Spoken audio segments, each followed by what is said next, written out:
మెహర్ బాబాకి జై. జై బాబా అండి. అందరికీ జై బాబా. ప్రభువుని దర్బార్‌లోకి ఆహ్వానిస్తూ ప్రార్థనా గీతాన్ని ఉదయ్ గారు పాడవలసిందిగా కోరుతున్నాం. బుక్ రీడింగ్ అనంతరం హారతికి పుష్పలత గారు రెడీగా ఉండాలి. అండ్ చల్లని నా స్వామి ఆ పాట ఆ సంకీర్తన చేయడానికి ఉమారాణి గారు రెడీగా ఉండాలి. అవతార్ మెహర్ బాబాకి జై. జై బాబా అండి. ఉదయ్ గారు. अवतार मेहर बाबा की जय।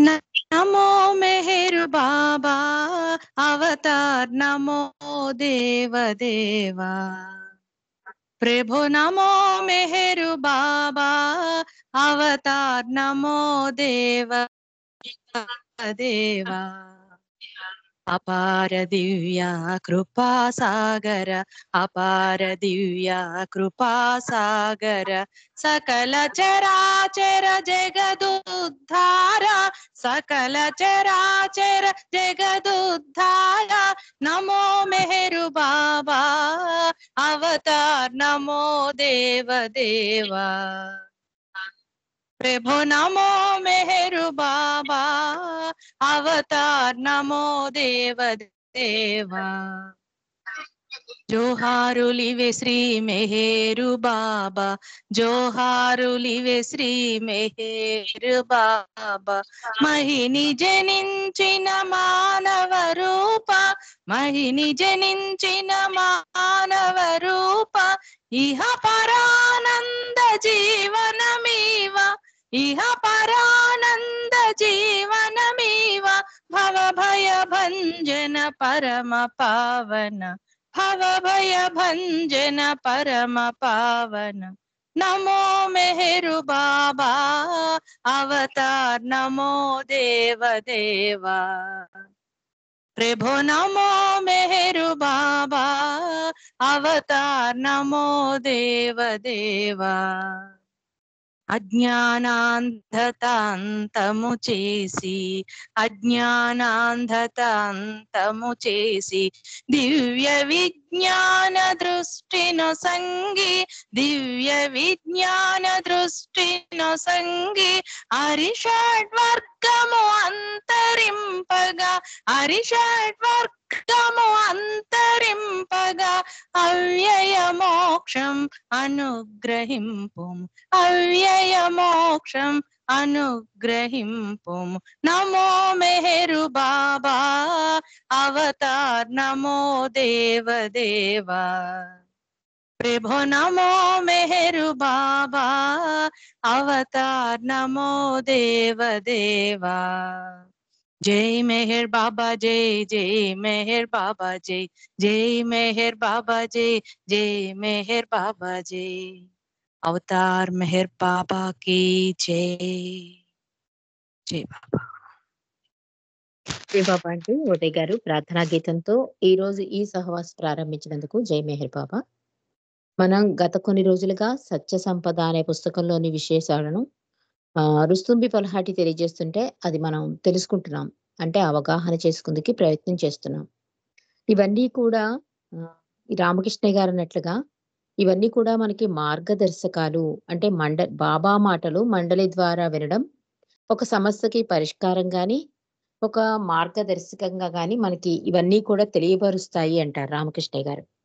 నిన్నటి రోజు వేగ నిరోధకాలు అన్న విషయం గురించి తెలుసుకున్నాం. అంటే మనస్సు ఎంత వేగంగా పరిగెడుతోందో ఇప్పటి ప్రపంచంలో, దాన్ని వేగాన్ని తగ్గించాలంటే భగవంతుని దరి చేరాలి అంటే భగవంతుని సాన్నిధ్యంలో గడపాలి. లేదా ఆయన సంకీర్తనలు పాడాలి. లేదా ఆయన గురించి తలుచుకోవాలి, తెలుసుకోవాలి. ఇవే వేగ నిరోధకాలు.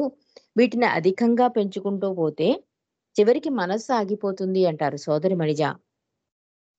ఆ విషయం గురించి మనం తెలుసుకున్నాం.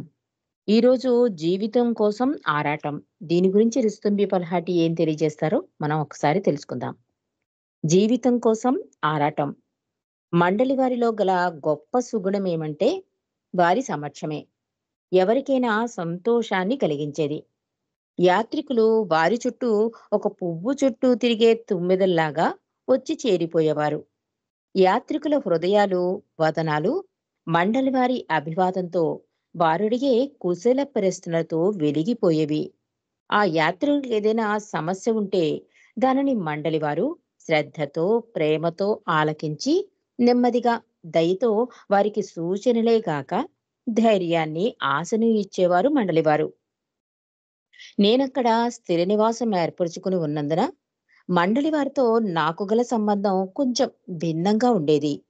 మండలి వారు అందరూ ఏదో ఒక దీర్ఘకాలిక లేదా సంక్లిష్టమైన ఆరోగ్య సమస్యతో బాధపడుతున్నట్లు నేను గుర్తించాను. వాటిలో కొన్ని చాలా తీవ్ర సమస్యలున్నా అది యాత్రికులకు మాత్రం తెలిసేది కాదు. వారు ప్రకాశించే మండలి వారి వదనాలను ఉపశమించే ఆహ్, ఆహ్, ఉప ఉపశమనమిచ్చే వారి ద్వారా ప్రసారమయ్యే బాబా ప్రేమను మాత్రమే చూడగలిగేవారు. బాబా కూడా అంతే కదా!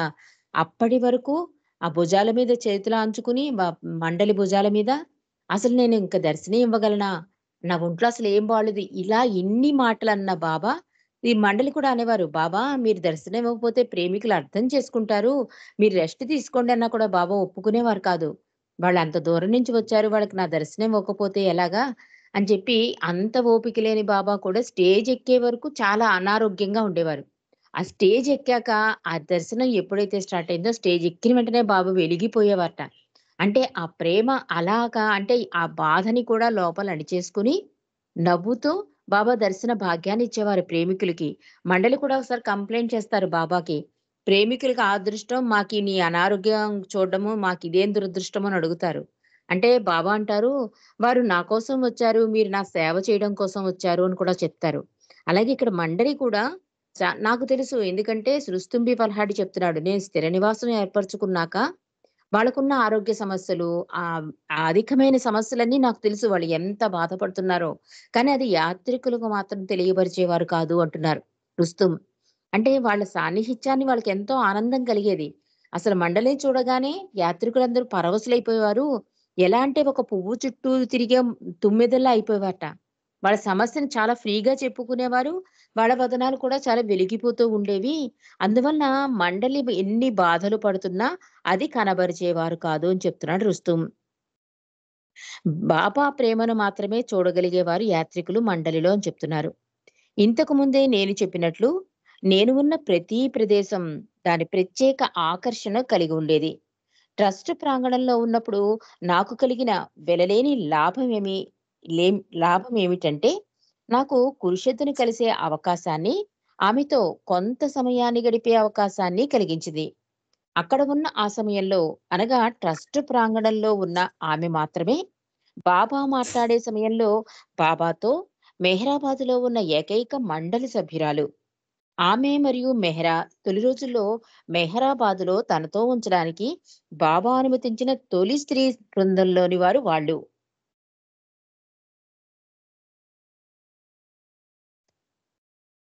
ట్రస్ట్ కాంపౌండ్‌లో ఉన్నప్పుడు ప్రతిరోజు ఆమెని కలుసుకోగలిగినందుకు ఎంతో అదృష్టవంతునిగా భావించాను అంటున్నారు. అంటే మనసారిని కురుషద్‌ని కలవడం ఎంతో అదృష్టవంతుడిగా భావించేవాట రుస్తుం.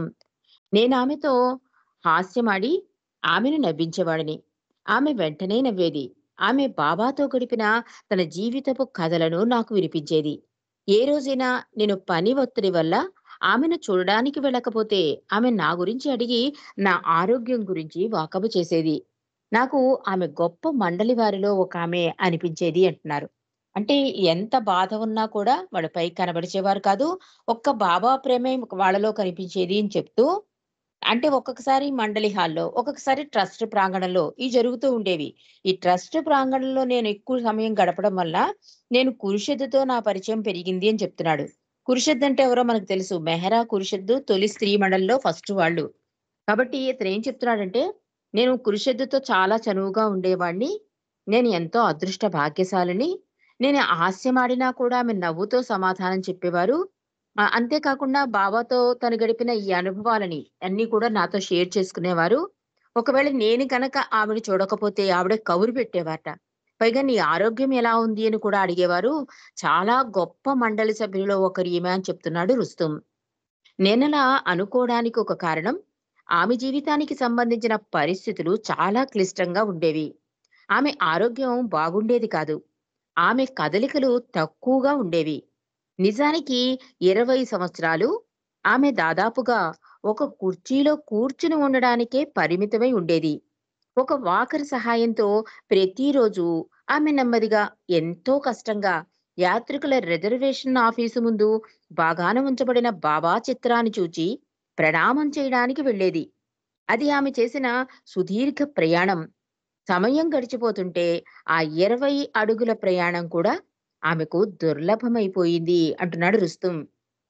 అంటే కురిషెద్దులో ఉన్న ఈ అనారోగ్య లక్షణం ఆమె ఎంత సఫర్ అవుతోంది చెప్తున్నాడు. 20 సంవత్సరాలు ఒక కుర్చీలో అలాగే పరిమితమై ఉండడం ఎంత దుర్భర స్థితో చూడండి. కానీ దాన్ని చాలా ఆనందంగా యాక్సెప్ట్ చేసింది ఆవిడని చెప్తున్నాడు. అందుకే గొప్ప వ్యక్తి అంటున్నాడు ఇక్కడ రుస్తుం.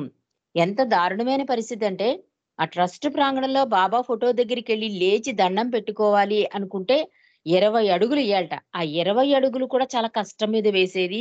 అది చాలా కష్టమైన ప్రయాణం అయిపోయింది ఆవిడకి అని చెప్తున్నాడు రుస్తుం. ఆమె దత్తపుత్రుడు సుదాం. అతని భార్య ఆశ. ఆమె బాగోగులు చూసుకునేవారు. వారి ఇద్దరి పిల్లలు ఒకే చిన్న గదిలో ఉండేవారు. కాలక్రమేణా ఇంకో గది వారికి లభ్యం కాగా వారు 2 గదులలో కాపురం చేశారు. కురిషత్తు సాధారణంగా గది తలుపు ముందు తన కుర్చీలో కూర్చుని ఉండేది. నన్ను చూడడానికి సంతోషించేది. ఆమె చూడడం నేను చెప్పాను గాని, ఆమె దృష్టి మందగించి ఉన్న కారణంగా ఆమె ఎదురుగా ఉన్న మనిషి ఆకారాన్ని అస్పష్టంగా చూడగలిగేది. అయినా కూడా ఆమె ఎప్పుడూ హుషారుగా ఉండేది. ప్రేమను, మంచి ఆలోచనలను ప్రతిబింబజేసేది కురిషెద్దు. చాలా అనారోగ్యంగా ఉన్న నేను ఆమె వద్దకు వెళ్ళగానే నన్ను చేరదీసి నేనెలా ఉన్నానని అడిగి తెలుసుకునేది. నా సమస్యల పట్ల ఆసక్తి కనబరిచి, నా బలహీన సమయాల్లో నాకు నిరంతరం చేయూతనిచ్చేది కురిషెద్దు. అది ఆమె సలహాల ద్వారా కాకుండా నన్ను ప్రేమానందాల అనుభూతిని పొందేలా చేసి ఆ సహాయం చేసేది కురిషెద్దు. ఒకరోజు ఆమె అనారోగ్యంగా ఉండి మామూలు కంటే ఎక్కువ బాధపడుతూ ఉంటే నేను ఆమెతో ఇలా అన్నాను. కురిషత్, నీవిప్పటికే అనారోగ్యంతో అవిటితనాన్ని అనుభవిస్తుంటే ఇంకా అధికాధికమైన బాధలు నీకే బావ ఇస్తున్నారు. ఆయనెందుకు నీ పట్ల నిర్లక్ష్యంగా, నిర్దయంగా ప్రవర్తిస్తున్నారు అన్నాను నేను కురిషద్దుతో. కురిషద్దు నన్ను గట్టిగా మందలించి, బావ గురించి ఎప్పుడలా చెప్పకు. ఆయన చాలా కరుణామయుడు. దాని గురించే ఆయనేం చేస్తాడు అంటే ఇది ఈ నా అనారోగ్యం గురించి ఆయనేం చేస్తాడు? ఇవన్నీ మన సంస్కారాల ఫలితం.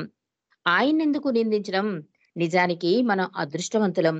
దాని నుండి బయటపడడానికి ఆయన మనల్ని చెయ్యి బట్టి నడిపిస్తున్నాడు.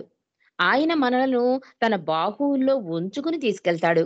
అది ఆయన కరుణ అంటే అంది కురిషద్దు. ఇంకొక సందర్భంలో నేను కురిషద్దుని ఇలా అడిగాను. నీ శరీరం పూర్తిగా అవిటిదైపోయింది కదా! నీవెప్పుడైనా బాబా నీకీ శరీరం నుండి విముక్తి ప్రసాదించాలని కోరుకున్నావా? బాబాని ఈ శరీరం నుండి విముక్తి ప్రసాదించాలని కోరుకున్నావా? అడిగాను కురిషద్దుని. ఆమె ఇచ్చిన సమాధానం నాకు ఆశ్చర్యాన్ని కలిగించింది. లేదు లేదు. నేనింకా జీవించి ఉండాలనుకుంటున్నాను అన్నారు కురిషద్దు. ఒక్కొక్కసారి నాకు గుండెల్లో నొప్పి వస్తే నేను బాబాను, బాబా నాకు గుండెపోటు ఇవ్వకు. నేను నా మనవరాండ్ల వివాహం చూసే వరకు జీవించి ఉండాలనుకుంటున్నాను. నేను నా ఛాతీపై రుద్దుకుని బావా అంటూ బాబా నామం స్మరిస్తూ ఉంటాను. చావడానికి ఇంకా సమయం రాలేదు అన్నారు కురిషద్దు.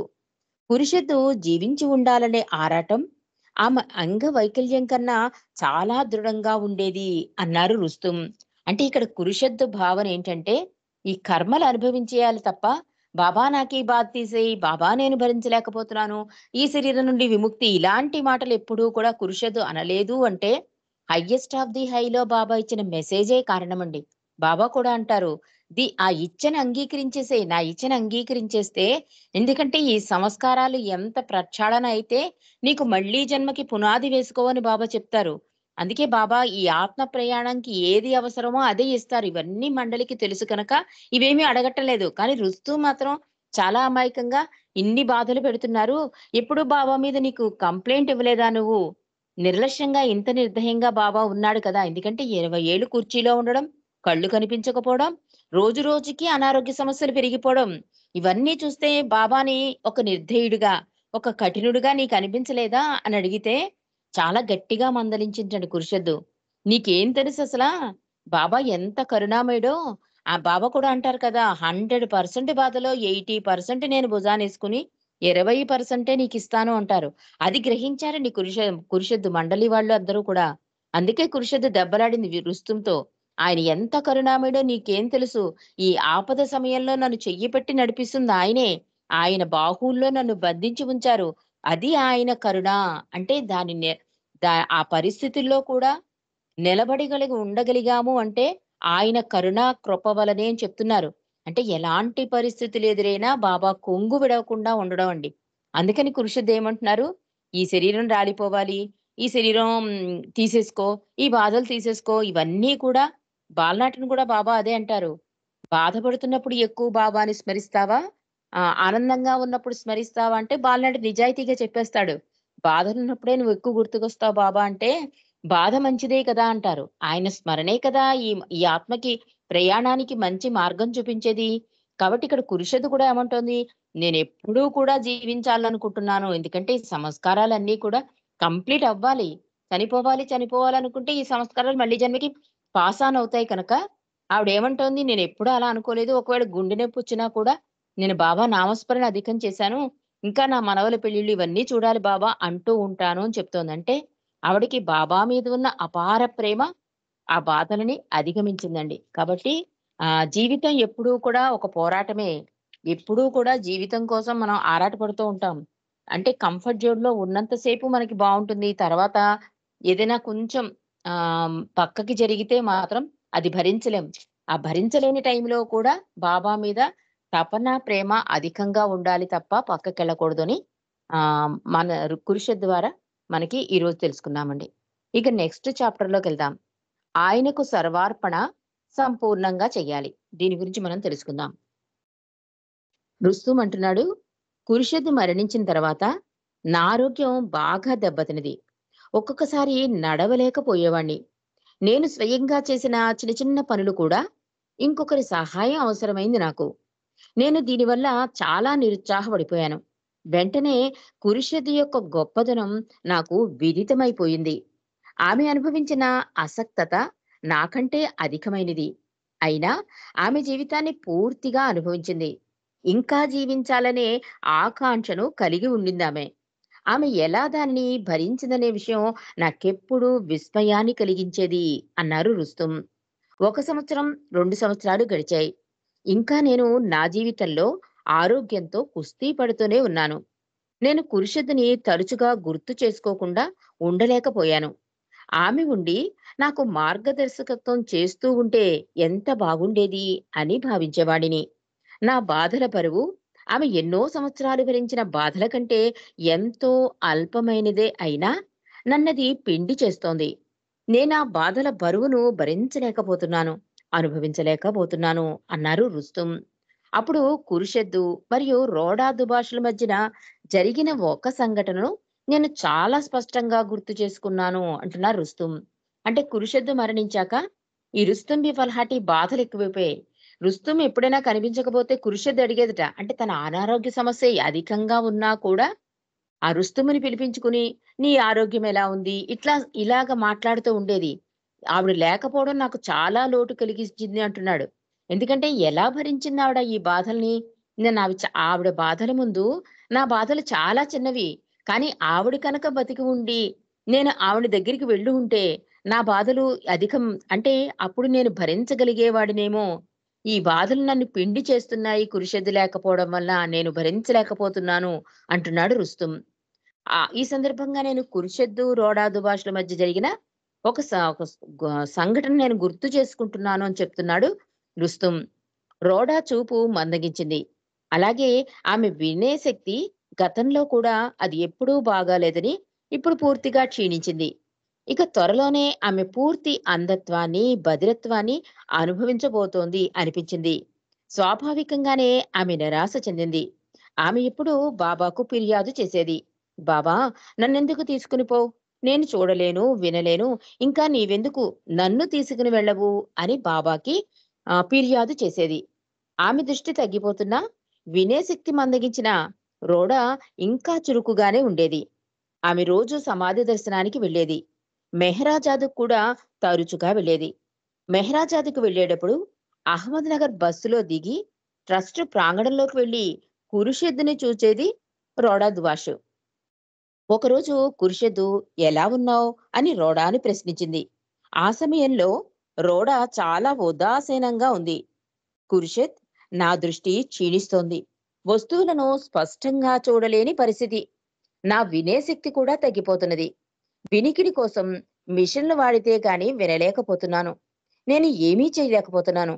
కాబట్టి నేను దేనికి పనికి రాకుండా పోయాను. మరి బాబా నన్నెందుకిలా ఉంచుతున్నారు?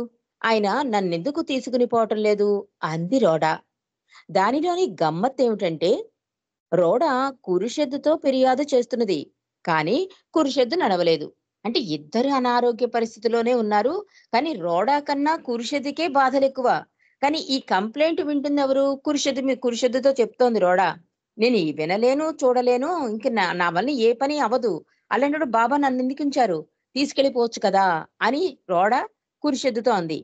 అందువల్ల ఆమె మెహ్రా జాదుకి గాని, బాబా సమాధికి గాని వెళ్ళలేకుండా ఉంది. ఎవరు? కురుషెద్దు.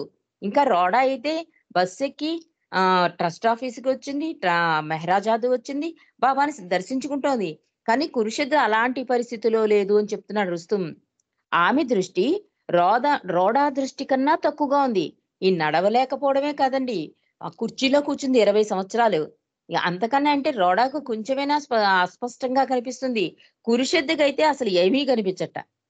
పాత ప్రేమికుల్లో ఒకరైన రోడా ఎలాంటిదో తెలిసిన కురుషెద్దు ఇలా నిలదీసింది.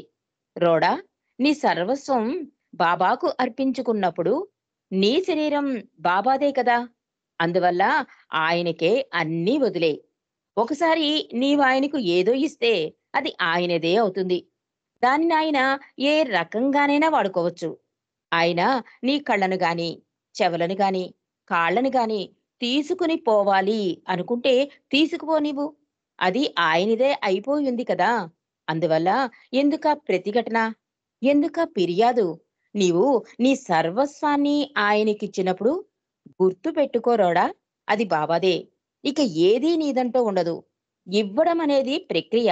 ఎలాంటి షరతులు లేకుండా సంపూర్ణంగా చెయ్యాలి అన్నారు కురుషెద్దు. ఎంత అద్భుతమైన మాట అంటే, బాబా అందుకే ప్రేమ, ప్రేమ అంటారు. అంటే ప్రేమ అంటే ప్రేమిస్తున్నాం బాబా అని అంటే ఇవ్వడమే కదా! నువ్వు అన్నీ ఇచ్చేసావు కదా బాబాకి. రోడాకి చెప్తోంది కురుషెద్దు. అన్నీ అంటే మన శరీరంలో కళ్ళు, చెవులు, చేతులు, మన గుండె, మన శరీరం, మన స్కిన్ను అన్నీ ఆయనకి అప్పగించేసినప్పుడు, ఆయన చేతులు తీసుకుంటాడో, కాళ్ళనే తీసుకుంటాడో, చెవులనే తీసుకుంటాడో తీసుకొని అది నీది కాదు కదా! ఆయనదయినప్పుడు ఇక నీది అంటూ ఏది లేదు కదా! ఇంక ఫిర్యాదు ఎందుకు? ఇంక ప్రతిఘటనెందుకు? నీవు నీ సర్వస్వాన్ని ఆయనకిచ్చినప్పుడు గుర్తుపెట్టుకోరోడా, ఇక ఏదీ నీదంటూ ఉండదు. ఎంత అద్భుతంగా కృషి చెప్తున్నారు చూడండి. ఇవ్వడం అనే ప్రక్రియ ఒకసారి ఇవ్వడం అనేది మొదలెట్టిందంటే అందులో షరతులు లేకుండా సంపూర్ణంగా చెయ్యబడాలి. కాబట్టి భగవంతునికి ఎప్పుడైనా సర్వార్పణ సంపూర్ణంగా చెయ్యాలి అన్నారు కురుషదు. అది విని రోడా ఎంతగా సంతోషించిందంటే చాలా రోజుల వరకు ఆ తర్వాత ఆ విషయాల గురించి ఆమె ఎప్పుడు మాట్లాడినా ఉల్లాసంగానే మాట్లాడేది. అంటే ఎప్పుడు కురుషద్దుని కలిసినా, ఎవరిని కలిసినా రోడా ఇంక కంప్లెయింట్స్ లేవు మాట. చాలా ఆనందంగా స్వీకరించింది కురుషద్ మాటల్ని. అందువల్ల ఇంక కంప్లెయింట్స్ లేవు. చాలా ఉల్లాసంగా ఆ జీవితాన్ని ముందుకు తీసుకెళ్ళింది రోడా అని చెప్తున్నాడు రుస్తుం. అంటే ఒక అద్భుతమైన బాబా అంటారు కదా! అన్ని రోగాలకి పరిష్కారం నా నామస్మరణ అంటారు. సమస్యను పరిష్కరిస్తుంది అంటారు బాబా నా సాన్నిధ్యంలో ఉంటే కనుక. ఇవన్నీ కూడా మనం తరచూ తలుచుకోవడం వల్లండి అంటే ఒక కష్టమొస్తే ఇప్పుడు ఆన్‌లైన్ స్కైపుల ద్వారా మనం బోలెడు విషయాలు తెలుసుకుంటున్నాం కనుక కొంచెం అంటే ఆహ్, ఆ హృదయం ఎక్కువ స్పందన లేకుండా ఉంటదన్నమాట. యెస్. బాబాకన్నీ అర్పించాం కదా! బాబా అన్నీ చూసుకుంటున్నారు కదా! బాబా ఇచ్చ ఇదేనేమో! బాబాకి ఏది ఇచ్చయితే అదే కదా మనం చెయ్యాలి. బాబా సంతోషాన్నే కదా మనం కోరాలి. ఇటువైపు అడుగులు వేస్తున్నారండి ప్రేమికులు. అంటే ప్రయత్నం చేస్తున్నాము. అంటే పూర్తిగా చేసేస్తున్నామని కాదు గానీ, ప్రభువు కృపతో అటువైపు అడుగులు వేయడానికి మనం ప్రయత్నం చేస్తున్నాం. కాబట్టి ఆ ప్రయత్నం అన్నది మొదలెడితే ప్రభువు కృప మనందరికీ లభిస్తుంది. కాబట్టి మనకి ఎలాంటి కష్టమొచ్చినా, ఏది జరిగినా కూడా మనం ప్రభువు మీద ఏకాగ్రతతో ఆ దృష్టిని పక్కకెళ్ళొద్దంటాడు చూడండి ఇరిచి. అలాంటి వాళ్ళం అయిపోతాం అన్నమాట. బాబా మీదే మన దృష్టి పక్కకెళ్ళకుండా ఉంటుంది. ఈరోజు ఈ కురుషుడు చెప్పిన మాటలు కానీ, రోడా తీసుకున్న నిర్ణయం కానీ, రుస్తుం మనకి తెలియజేసిన విధానం గాని, ఇవన్నీ కూడా మనకి ఏం చెబుతున్నాయి అంటే, ఒకసారి బాబాకి మన హృదయం ఇచ్చేసాము అంటే, ఇంకది ఆయనదే. ఆయనదయినప్పుడు ఇంక మనది ఏదీ లేనప్పుడు, ఏది జరిగినా జీవితంలో మనది కాదు అనే నిర్ణయానికి మనం రావడానికి ప్రయత్నం చేద్దామండి. అవతార్ మెహర్ బాబాకి జై. జై బాబా అండి. హారతికి పుష్పలత గారు పాడవలసిందిగా కోరుతున్నాం. జై బాబా, పుష్పలత గారు. జై బాబా నన్ను పాడమన్నారు. జై బాబా. అంటే జాయిన్ రేపు అవ్వలేదు పాట కదా! రేపు పాడుదురు గాని. నేను నాకు లేట్ అయిపోయింది నాకు టైం. సరేలేండి. సరే, సరే. పుష్పలత గారి పాట జై రేపు పాడతానులేండి. జై బాబా. జై జయబెట్టు బాబా. పాడండి, పర్వాలేదు. జై బాబా. పాడండి పుష్పలత గారు, మీరు పాడండి. जय बाबा, जय बाबा। अवतार मेहर बाबा की जय। मेहर मनोहर मनिज सहोदर हारति गुणुमादि गुरु महारति गुणुमादि गुरु आदि गुरुडवु आदि गुरुडवु ఆదిశక్తివి అవతారుడవు మెహర మనోహర మనిజ సహోదర హారతి గుణుమాది గురు మహారతి గుణుమాది గురు ఏ విధి మెహర నిన్ను ప్రేమించెను ఏ విధి మెహరా నిన్ను ప్రేమించెను ఆ విధి మమ్ము నిన్ను ప్రేమించని ఆ విధి మమ్ము నిన్ను ప్రేమించని మెహర మనోహర మనిజ సహోదర హారతి గుణుమాది గురు మహారతి గుణుమాది గురు ఏరుచు ఏరుచే గణని సేవలో ఏరుచు ఏరుచే గణని సేవలో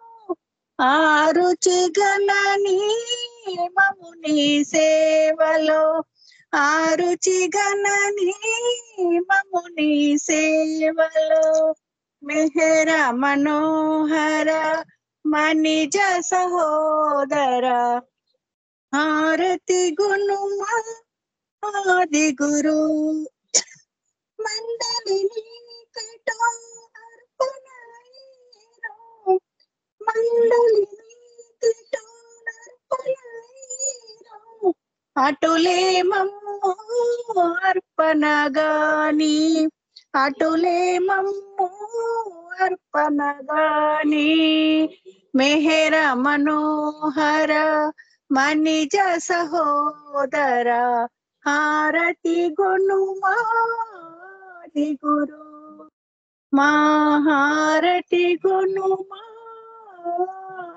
గురు అవతార్ మెహర్ బాబా కి జై. అందరికి జై బాబా. జై బాబా రజని గారు. జై బాబా. Thank you. చల్లని మా స్వామి సెలవీయవయ్యా చల్లని మా స్వామి సెలవీయవయ్యా ఈ సేవకై మేము మరలవచ్చెదమయ్యా చల్లని మా స్వామి సెలవీయవయ్యా ఈ సేవకై మేము మరలవచ్చెదమయ్యా మెహరునామమే నిత్యం కీర్తించులాగు మెహరునామమే నిత్యం కీర్తించులాగు ఎల్లవేళల నిన్ను స్మరించులాగు ఎల్లవేళల నిన్ను స్మరించులాగు చల్లని మా స్వామి సెలవీయవయ్యా. ఈ సేవలో మేము మరలవ, నీ సేవకై మేము మరలవ చెదమయ్యా. నీ సేవలో మేము తరించులాగు, నీ సేవలో మేము తరించులాగు ప్రేమతో దీవించి సెలవీయవయ్యా. ప్రేమతో దీవించి సెలవీయవయ్యా. సెలవీయవయ్యా, సెలవీయవయ్యా, సెలవీయవయ్యా. అవతార్ మెహర్ బాబా की जय. అవతార్ మెహర్ బాబా की जय. అవతార్ మెహర్ బాబా की जय. అందరికి జై బాబా అండి. Thank you Rajini, thank you Baba. అందరికి జై బాబా అండి. జై బాబా. రజని, ఉమారాణి ఇద్దరు జై బాబా. జయ బాబా అందరికీ జై బాబా. అందరికీ జై బాబా. అందరికీ జై బాబా.